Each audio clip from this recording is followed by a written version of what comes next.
지난 추석 연휴 때 저희 가족이 함께 볼 드라마가 있을까 찾다가 무빙이라는 드라마를 봤습니다. 처음에 고등학생들 나오고 그래서 중학생 딸아이와 함께 보기 좋겠다 해서 선택했는데 뒤로 갈수록 재미가 없었는지 아이는 안 보고 어른들만 봤습니다. 초능력자들 이야기입니다. 초능력을 가진 히어로 이야기는 뭐 하늘 날아다니고 하는 거 많잖아요. 헐리우드 슈퍼맨, 아이언맨, 배트맨. 근데 미국 영화의 초능력자들은 대부분 다 굉장히 잘 나가는 막 어마어마한 호화로운 집에 살거나 최첨단의 어떤 기능을 부릴 수 있는 그런 곳에서 히어로가 나오는데, 이 한국 드라마 초능력자들은요, 하늘을 날고 힘이 천하장사하고 몸으로 전기를 만들어낼 수 있는 능력이 있는데 평범합니다. 치킨집 딸, 돈가스집 아들, 사실은 평범보다 못한 불우한 환경, 엄마가 없거나 아빠가 없고 공부도 별로고 자신감도 없고 친구도 없어서 학교에서도 왕따. 그래서 하늘을 날 줄 아는 엄청난 능력을 가지고서도 현실에서는 꿈을 펼치지 못하는 늘 위축되어져 있는 돈가스집 아들이 버스에서 한 여학생을 만납니다. 치킨집 딸이에요. 더 가난합니다. 나보다. 학교에 전학을 왔는데요, 이전 학교 교복을 그대로 입고 옵니다.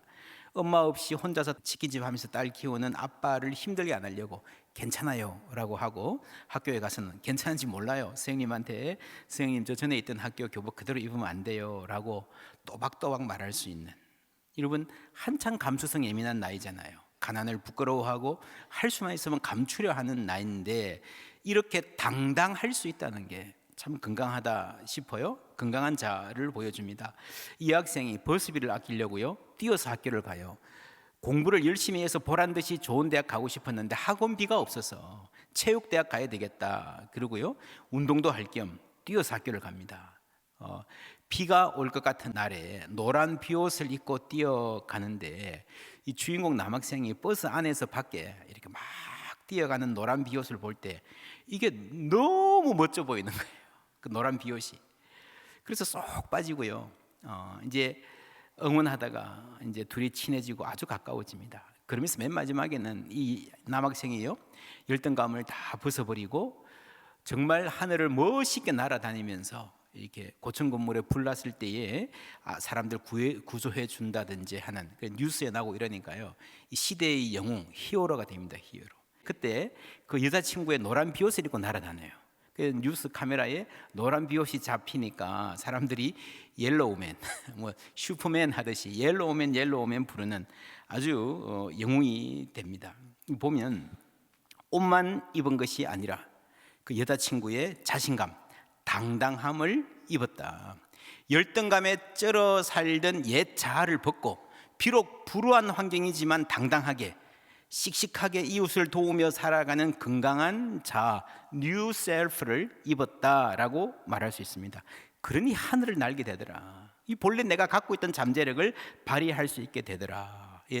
벗고 입는다. 참 재미있는 구도입니다. 오늘 성경에도 그런 멋진 이야기가 나옵니다. 22절부터 함께 읽습니다. 너희는 유혹의 욕심을 따라 썩어져가는 구습을 따르는 옛사람을 벗어버리고 오직 너희의 심령이 새롭게 되어 하나님을 따라 의와 진리의 거룩함으로 지으심을 받은 새 사람을 입으라. 아멘. 옛사람을 벗어버리고 새 사람을 입어라 하는 두 가지 동사가 이 전체의 구조의 두 기둥이죠. 여러분 그런 찬송 있죠. 내 안에 발견한 나의 연약함 모두 벗어지리라, 주의 사랑으로. 주님의 사랑이 임하면요, 그 사랑을 알면요, 나의 연약함, 나의 열등감, 나의 죄악을 벗게 될 줄 믿습니다. 그게 옛 사람을 벗는다라고 하는 거고요, 새 사람을 입는다, 입으라는 것은 무슨 말일까요? 구체적으로 여러분 성경은 성경으로 해석한다 그랬잖아요, 그죠? 바울 서신 가운데 갈라디아서라는 성경이 있습니다. 3장 27절 함께 읽습니다.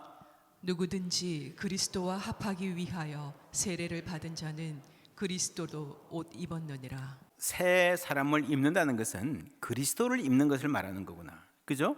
언제? 세례를 받을 때. 예수를 믿고 세례를 받으면 그리스도를 입는 것이다 라고 성경이 이야기해요. 그런데 하나 질문은, 오늘 에베소서에는 새 사람을 입어라 그랬고 여기서는 그리스도로 옷 입었다, 입었느니라 라고 과거형으로 말합니다. 어느 게 맞을까요? 여러분, 에베소서라는 성경하고 쌍둥이 서신이 있다 그랬습니다. 뭔지 기억나세요? 기억나세요? 골로새서, 그죠? 골로새서 찾아보시면 이런 말씀 나옵니다. 함께 읽습니다. 너희가 서로 거짓말을 하지 말라. 옛사람과 그 행위를 벗어버리고 새 사람을 입었으니 이는 자기를 창조하신 이의 형상을 따라 지식에까지 새롭게 하심을 입은 자니라. 예, 여기서도 새 사람을 입었다라고 과거로 나오죠. 그런데 그것이 지식에까지 새롭게 하심이라고 하는 이제부터 시작해서 도달해야 될 어떤 과정에 들어섰다라는 이야기를 하는 것 같습니다. 그리고 자기를 창조하신 이의 형상을 따라라고 하는, 우리가 예수 믿고 새로운 사람이 된 새 창조의 이야기를 합니다. 그래서 이 두 가지, 새 창조와 새 사람 이야기를 하고 있고, 이 말이 그대로 오늘 말씀에도 발견됩니다. 하나님을 따라 의와 진리의 거룩함으로 뭐라고요? 지으심을 받은 새로운 창조, 그죠? 새 생명으로 탄생했다는 거죠. 새 사람을 입어라라고 했습니다. 그래서 새 창조, 우리가 이미 예수 믿고 세례 받았을 때 새 사람을 입었다라는 말이 맞아요. 근데 그 다음에 우리가 새 사람을 입었는데, 그리스도로 옷 입었는데 그런 사람답게 살아가고 있는가 하는 것은 또 다른 문제입니다. 어떤 젊은이가 취직했어요. 경찰이 되었어요. 경찰 제복을 입었다. 그러면요, 경찰 시험에 합격을 했고 소정의 훈련을 받았겠습니다. 그러면 제복을 입었으면 당연히 경찰답게 행동해야 됩니다. 그게 원칙입니다. 그런데 여러분, 모든 경찰이, 모든 제복을 입은 사람이 경찰답게, 군인답게 행동하나요? 아닐 수도 있다는 게, 아닐 수도. 여러분, 옷을 입고 벗는다라고 하는 것은요, 이게 신분에 대한 메타포입니다. 군인이나 공무원 생활하다가 옷을 벗는다라는 말은 무슨 말입니까? 더 이상 공무원 신분이 아니게 된다는 말이죠. 그리스도로 옷 입었다는 말은 신분에 대한 이야기예요. 우리의 신분이 더 이상 죄인이 아니고 그리스도께 속한 하나님의 자녀가 되었다는 신분에 대한 이야기입니다. 그런 장면을 한번 상상해 보십시오. 한 청년 경찰이 아침에 집에서 제복을 입을 때마다 반듯하게 다려서 입고 거울을 보면서 깃을 반듯하게 하면서, 영호야, 너는 경찰이야, 스스로에게 말하는, 그죠? 무슨 말입니까? 자신의 신분을, 경찰이 된 신분을 확인하고 경찰답게 당당하게 살겠다라고 하는 다짐의 시간이죠. 이런 우리 그리스도인에게도 그런 시간이 있어야 됩니다. 예배가 그런 시간일 거예요. 기도가 그런 시간일 거예요. 창세기에서 아담과 하와가 죄를 지었을 때에 스스로 그 수치를 가리려고 했습니다. 나뭇잎으로, 그죠? 그 옷이 어떤 옷이었습니까? 이사야 64장 6절 함께 읽습니다. 무릇 우리는 다 부정한 자 같아서 우리의 의는 다 더러운 옷 같으며 우리는 다 잎사귀같이 시들므로 우리의 죄악이 바람같이 우리를 몰아가나이다. 예, 여기서 옷의 기능은요, 수치를 가리는 기능이에요. 그런데 우리의 의로 뭐 착한 일을 해가지고 좀 가리고 싶은데 그것 자체가 너무도 더러운 옷이라는 겁니다. 그리고 잎사귀같이 시든다는 것입니다. 죄악의 바람같이 불 때에, 여러분, 이 뜨거운 바람을 말하는 거예요. 중동 지역에는요, 햇볕이 쬐고 뜨거운 바람이 불면 무성하던 잎들이 견디지를 못해요. 담장이 같은 게 있다고 생각해 보십시오. 여기가 굉장히 뜨거운 바람이 불면 금방 바짝 말라버립니다. 조금 더 불면 떨어져 버리죠. 아담과 하와가 입었던 옷은요, 뿌리가 있고 가지에 달려있는 옷도 아니에요. 나뭇잎을 따서 붙였잖아요. 그래서 금방 시듭니다. 그게 부끄럽다는 거죠. 여러분, 근데 이 부끄러움이라는 게, 여러분, 무엇이 부끄러운가, 그게 중요해요. 무엇을 부끄러워하는가. 그런 영화 대사에 있었습니다. 우리가 돈이 없지 가오가 없나. 아주 유명한 대사였죠. 이게 우리말이 아니어서 조금 그렇기는 합니다만은, 여러분, 이 말을 누가 한 말인지 아세요? 경찰이 한 말이에요. 경찰이 말단 경찰들이요, 거대 범죄 수사하다 보면요, 유혹이 많다는 거죠.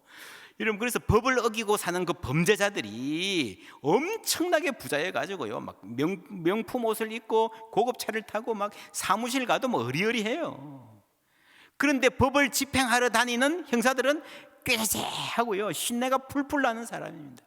그런데 나의 이런 모습이 부끄러우면, 부자인 범죄자 앞에서 주눅들면, 그것 때문에 내가 못난 사람이다 생각되면요, 형사를 못한다는 거예요.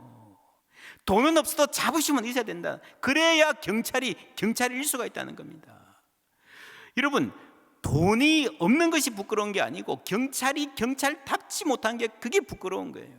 로마서에서도 하나님께서 그들을 부끄러운 욕심에 내버려 두셨으니 부끄러운지 모르고 행한다는 거죠. 여러분, 아담과 하와가 벗어서 부끄럽다 그랬는데 진짜 부끄러운 게 뭐예요?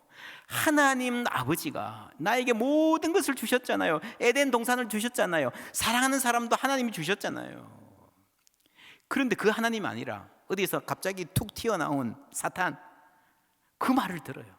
그 하나님이 너희들 위하는 거 아니야. 말 잘 들어. 내 말 들어. 여러분, 예를 들어서 우리 엄마 아빠가 있는데 아이가 엄마 아빠 이야기 안 듣고 어떤 사람이 갑자기 와가지고 잘해주면서, 야, 너희 엄마 아빠 너 자꾸 이렇게 부려먹으려고 그러는 거야. 나쁜 사람들이야. 내 말 들어. 따라가면요, 얼마나 어리석은 일입니까? 얼마나 부끄러운 일입니까? 아담과 하와가 뭘 부끄러워해야 돼요? 그래서 우리가 무엇이 부끄러운지를 모르는 그게 문제입니다. 그게 정말 부끄러운 일입니다. 입었다라는 말과 입어라라는 사이, 우리의 신분의 문제입니다. 입었다, 새 사람 이미 입었습니다. 그러나 이제부터 우리가 새 사람답게, 그리스도로 옷 입은 사람답게 살아가야 된다라는 거죠. 그렇게 살지 못하는 삶을 이야기합니다. 17절 다 같이 읽습니다. 그러므로 내가 이것을 말하며 주 안에서 증언하노니 이제부터 너희는 이방인이 그 마음에 허망한 것으로 행함같이 행하지 말라. 아멘. 이제부터 그러지 말라라는 말이 나오잖아요. 이 이제부터가 언제일까요? 이제부터가 언제부터 이야기하는 거겠어요? 여러분, 오늘부터입니다. 지금 이 순간부터입니다. 하나님의 말씀이, 새 사람을 입으라는 말씀이 내 심령에 와 닿는 순간부터 이제부터인 거예요. 이 이제부터 하고, 여러분, 2장에 이제부터란 말이 계속 나왔습니다. 볼까요? 2장 1절에 그는 허물과 죄로 죽었던 너희를 살리셨도다. 그때에 너희가 그 가운데서 행했고, 3절에 그때에 다시 그 가운데서 육체의 욕심을 따라 지냈고, 2장 11절에 다시 너희는 그때에, 그렇죠? 육체로는 이방인이요. 12절에 다시 그때에 나오죠. 그리스도 밖에 있었다. 그런데 13절에 와서 이제는 이란 말이 나옵니다. 전에 멀리 있던 너희가 그리스도 예수 안에서 그리스도의 피로 가까워졌느니라. 에베소 2장에 나오는 이 이제는요, 내가 예수 믿던 그날 말하는 겁니다. 예수 믿고 예수를 영접하고 세례받은 그날을 말하는 겁니다. 그래서 그 이전하고는 완전히 다른 세계에 살게 되었다. 그리스도의 피로 말미암아 하나님의 자녀로 살아가게 된 이제, 과거와 분리되는, 전에는 이제는, 이 말이에요. 그런데 4장에 나오는 이제부터는 욕심을 따라 살지 마라 라고 하는 이 말은요, 무슨 말인가 하면 그거하고 조금 다르죠. 사실은 그 옛날에 내가 예수 믿었을 때 그때부터 다른 삶을 사는 게 마땅한 것이지만, 본질적으로 다른 사람이 되었지만 안타깝게도 그러지 못한 부분이 있다는 거죠. 아직 제대로 변화되지 못한 부분이 있다는 겁니다. 예를 들면은 내가 대학생이 되었어요. 공대를 다녀서 막 역학 공부해가지고 건축해야 됩니다. 근데 공부하다 보니까요, 수학을 중학교 때 배웠던, 고등학교 때 배웠던 수학을 아직 다 소화하지 못했어요. 어떻게 해야 됩니까? 학교 그만둬야 됩니까? 그만두는 게 나을 수도 있습니다. 그거 모르고 뭐 설계하면 집 무너집니다. 그죠? 알아야 됩니다. 또 하나 방법은요, 중학생 교과서를 들고 거기서 다시 시작하는 거예요. 고등학생 공부 미적분 다시 하는 거죠. 부끄러워요? 아니에요. 여러분, 모르면서 뭉개고 있는 게 그게 부끄러운 거예요. 제가 미국에서 목회할 때 아버지 학교를 열심히 했습니다. 70대가 넘은 머리 하얀 할아버지를 와가지고요, 이 아버지 학교, 이미 자녀들이 40대 되고요, 자녀들이 아버지 됐습니다. 자녀들이 청소년 자식이 있습니다. 근데 하시는 말씀이, 목사님, 제가 이민 와가지고 막 돈 벌러 다니느라고 아버지 역할을 제대로 못했습니다. 우리 자식이 지금 40이 넘었지만 지금이라도 내가 좀 제대로 된 아버지가 뭔지 알고 싶어요. 배우고 싶어요. 제가 얼마나 큰 도전을 받았는지 모릅니다. 여러분, 그렇게 겸손히 배우고 좋은 아버지 되고 싶다는 그 마음을 하나님 외면하지 않으시는 줄 믿습니다. 이 배움의 이야기예요. 배움의 이야기. 오직 너희는 그리스도를 그같이 뭐라고요? 배우지 아니하였느니라. 어떻게 배웠습니까? 배운 대로 살아라는 이야기예요. 만약에 뭘 모르면 다시 처음부터 돌아가서 해야 됩니다. 중학교든 고등학교든 초등학교든. 여러분 인생에 밀린 숙제가 있으면요 그냥 뭉개지 마십시오. 지금이라도 해야 됩니다. 여러분 신앙의 훈련 처음부터라도 받아야 됩니다. 때가 오래되었으므로 너희가 마땅히 선생이 되었을 터인데 너희가 다시 하나님의 말씀에 초보에 대하여 누구에게서 가르침을 받아야 할 처지이니 단단한 음식은 못 먹고 젖이나 먹어야 할 자가 되었도다. 때가 오래이므로 여러분 시간이 지납니다. 이제 대학 졸업하면요 교생실 수업 나갔다가 내년에는 몇 개월 후면 강단에 서서 가르쳐야 된다는 말이에요. 시간으로 보면 그렇다는 말이에요. 근데 실력으로 보면 아닐 수 있어요. 학교 오래 다녔다고 실력 있는 것 아닙니다. 교회 오래 다녔다고 신앙 좋은 것 아닙니다. 예수님을 닮아야 되는 줄 믿습니다. 그게 여러분 새 사람을 입으라는 거예요. 그러기 위해서 우리가 먼저 옛 사람을 벗어버려야 됩니다. 세상 것, 죄악을 즐기던 그 마음 미련 갖지 말고 벗어버리시기를 주님의 이름으로 축원합니다. 그럴 때 해방이 있어요. 그럴 때 거기에 자유가 있습니다. 너희는 유혹의 욕심을 따라 썩어져가는 구습을 따르는 옛사람을 벗어버리고 한자 봅니다. 유혹의 욕심은 영어로 보면 The deceitful desires, 속이는 욕망이죠. 여러분 강력한 열망이 있을 때가 있습니다. 뭔가를 갖고 싶으면요 이거 아니면 죽을 것 같아요. 저것만 주면 내가 다 포기할 수 있을 것 같아. 근데 그게 가져보면 아니라는 거죠. 요즘 다들 다이어트에 관심들 많으시니까 신문 보면 가끔씩 그런 기사가 나오더라고요. 가짜 배고픔, 그런 말 들어보셨습니까? 가짜 배고픔. 여러분 흙이라는 느낌, 거기에 속으면요 막 먹게 된다는 거죠. 사람이 진짜 배고플 때는 먹어야 됩니다. 그렇죠. 근데 그거 말고 괜히 허전해서 뭔가 매운 게 당겨서 뭔가 스트레스 받아서 뭔가 단 게 당겨서 그러면서 몸이 망가진다는 겁니다. 여러분 식욕, 이게 욕이 디자이어잖아요. 디자이어, 먹고 싶은 디자이어예요. 여러분 식욕은 축복입니다. 기본적으로 식욕이 있어야 됩니다. 식욕이 다 떨어지면 사람이 건강하게 살 수가 없어요. 근데 문제는 가짜 식욕이라는 거예요. 나한테 진짜 필수적이 아닌 건데 꼭 필요하다고 나를 속이는 거예요. 그게 없으니 내 인생이 불행한 거야 라고 자꾸 막 몰아가는 타락한 문화, 속에 있는 욕망입니다. 속이는 욕망, 유혹의 욕심.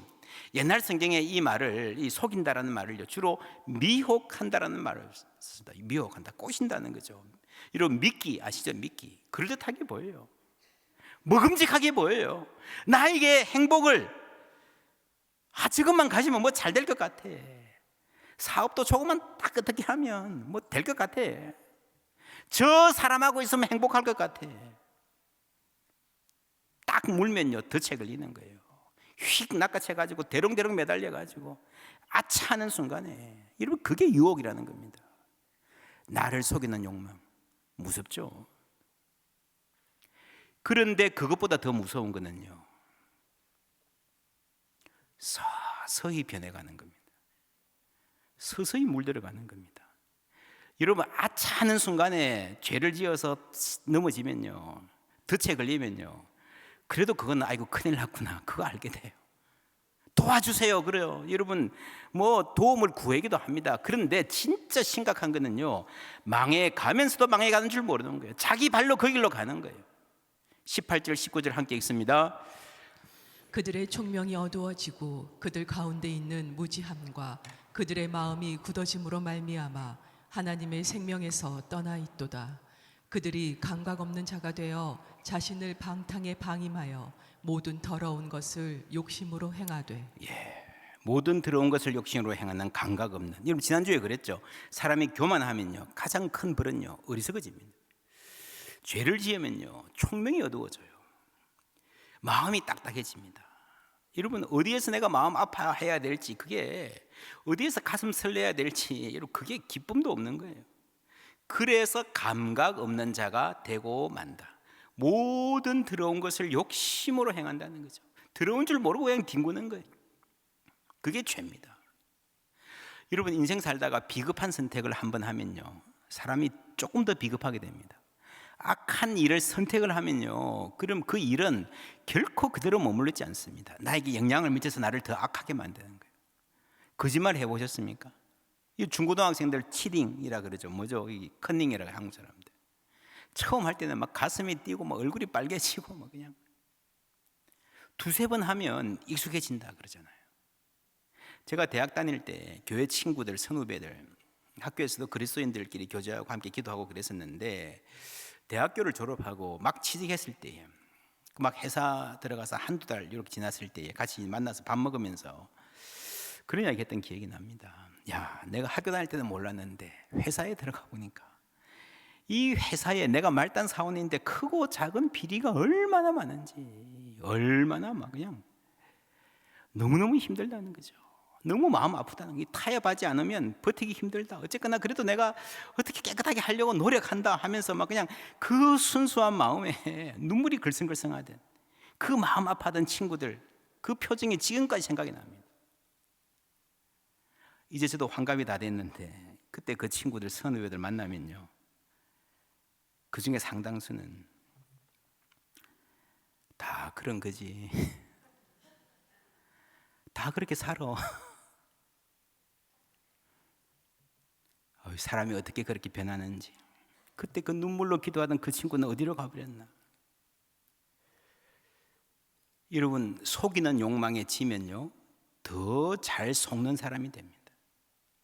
그들의 총명이 어두워지고 죄가 눈을 어둡게 만듭니다. 마음이 냉정하게 굳어집니다. 불쌍한 사람들 보아도 눈물 흘릴지 모르고요, 하나님의 은혜를 이야기해도요 전혀 감각이 없고요, 감각 없는 자 되어 죄를 지어도 죄인 줄 몰라요. 여러분, 새 사람을 입었다라는 말은 예수 믿고 세례받을 때 한 번 일어난 신분의 변화를 말합니다. 경찰로 인간할 때에 제복을 입혀주잖아요. 아니면 제복 입고 가면 뭐 견장도 달아주고 그런 거 있죠. 그게 나라가 입혀주는 거예요. 미국에서는 이 박사 학위를 받으면 졸업식 때 교수가 이제 후드를 이렇게 걸어주는 예식이 있습니다. 후딩이라고 해요. 후딩. 우리 교회도 2주 전에 목사님 2분 탄생했는데, 이런 목사 안수식 가보시면요, 이렇게 쭉 앞에 있고 해당 교회 담임 목사님이 나오셔서 가운을 입혀줍니다. 그거는 목사가 입혀주는 게 아니고요, 교회의 머리 대신 주님께서 입혀주신다는 것을 대신하는 거예요. 대신. 내가 스스로 목사 되고 싶다고 되는 게 아니라 주님이 입혀주셔야 된다는 거죠. 그 이후로는 이제 매주일 가운을 입죠. 가운을 입을 때마다 이 모든 목회자들이 나는 이 옷에 걸맞는 사람인가? 우리 모든 성도들이 나는 그리스도로 옷 입은 사람답게 살아가는가? 라고 물어봐야 됩니다. 그렇게 자문해 볼 수 있다면 그 사람은 복 있는 사람인 줄 믿습니다. 복 있는 사람의 또 하나의 특징, 우리 시편 1편 1절 함께 읽습니다. 복 있는 사람은 악인들의 꾀를 따르지 아니하며 죄인들의 길에 서지 아니하며 오만한 자들의 자리에 앉지 아니하고. 아멘. 이것은 오만하고 타락한 세상의 문화를 말하는 겁니다. 썩어져가는 구섭. 무슨 말인가 하면요, 여러분, 세상에서 그렇잖아요. 뇌물을 막 주고받고 뭐 당연하게 생각하고 오히려 그걸 능력이라 자랑하고요, 가정 있는 사람이 아무나 막 만나고요, 막 서로 부추기고요, 아이들은 막 왕따 시키고 막 조금 없는 애들 멸시하고요. 그 문화를 말하는 거예요. 문화. 오늘 말씀에 썩어져가는 구습이라고 할 때 그 구습은요, 헤프로테라 아나스토페라는 당시 헬라 철학의 굉장히 중요한 키워드입니다. 이것은 라이프 스타일을 말하는 거예요. 개인의 습관들이 모여서 사회의 관습, 아비투스를 말하는 거죠. 낡은 문화. 이 구습은 여기서 지나가버린 시대의 낡은 구습이라는 말하는 것은요, 옛날 조선시대 뭐 호랑이 담배 피던 시절의 관습을 말하는 것이 아니라 우리가 이미 그리스도인이 되어서 새 창조 안에 들어왔기 때문에 새로운 피조 세계를 살아가기 때문에 지금 세상에서 작동하고 있는 그 세상의 원리가, 라이프 스타일이 구습이라는 거죠. 낡은 문화라는 겁니다. 고린도서 5장 17절 말씀 함께 읽습니다. 그런지 누구든지 그리스도 안에 있으면 새로운 피조물이라. 이전 것은 지나갔으니 보라 새 것이 되었도다. 아멘. 새로운 피조 세계, 새 창조 안에서 이전 것은 지나갔다 새 것이 되었기 때문에 어제 같이 우리가 예수 믿기 전에 살던, 아직도 세상 사람들이 살아가는 그 삶의 방식이 여러분 구습이란 거예요. 구습. 낡은 문화라는 거예요. 여러분, 그 바로 요 절 앞에 이런 말이 나옵니다. 그러므로 우리가 이제부터는 어떤 사람도 육신을 따라 알지 아니하노라. 비록 우리가 그리스도도 육신을 따라 알았으나 이제부터는 그같이 알지 아니하노라. 다시 이제부터는 이라는 말이 나왔죠. 이제부터.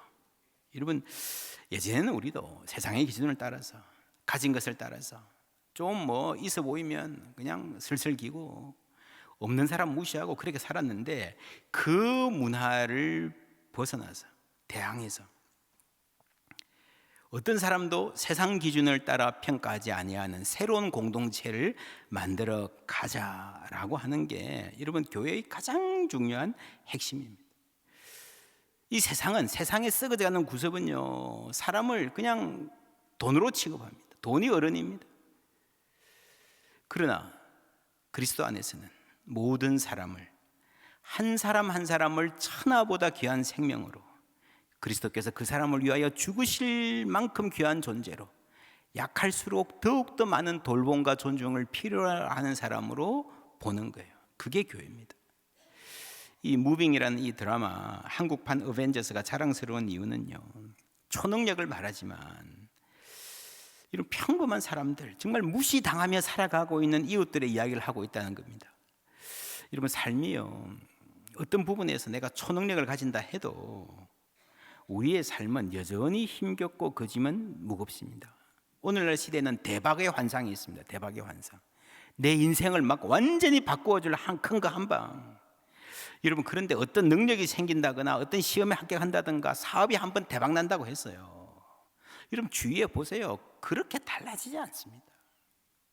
인생에는 여전히 무거운 짐이 있고, 한 문제가 해결되면 다른 문제가 기다리고 있어요.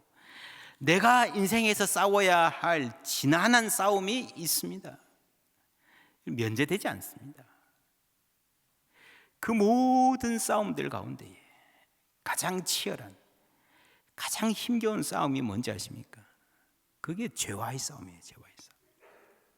죄가 밖에 있는 죄가 아니고요, 내 옛 자 안에 또아리를 틀고 있는 내 옛 자와 구분할 수 없이 안에 박혀버린 죄와의 싸움입니다. 근데 그 옛 자가 그냥 혼자 있는 게 아니라 썩어져가는 구습, 이 세상의 문화와 얽혀 있는 거예요. 그래서 우리에게는 교회, 이 구습에 맞추어서, 멸망할 수밖에 없는 세상의 타락한 문화에 맞추어서 대항하는 대항 문화가 필요합니다. 그것이 바로 교회입니다. 세상은 사람을 수단으로 대하지만 하나님은 우리 한 사람 한 사람을 목적으로 대하시는 줄 믿습니다.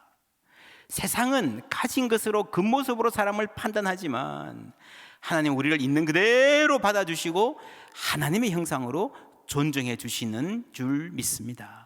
그 마음으로 서로를 바라보며 사랑하며 살아가는 게 그리스도인의 문화예요. 그 문화 속에 들어와서 함께 살아가면서 여러분, 사람이 되어가는 거예요. 사람이 형성되어가고 그리스도인이 되어가고 새 사람을 입는 것입니다.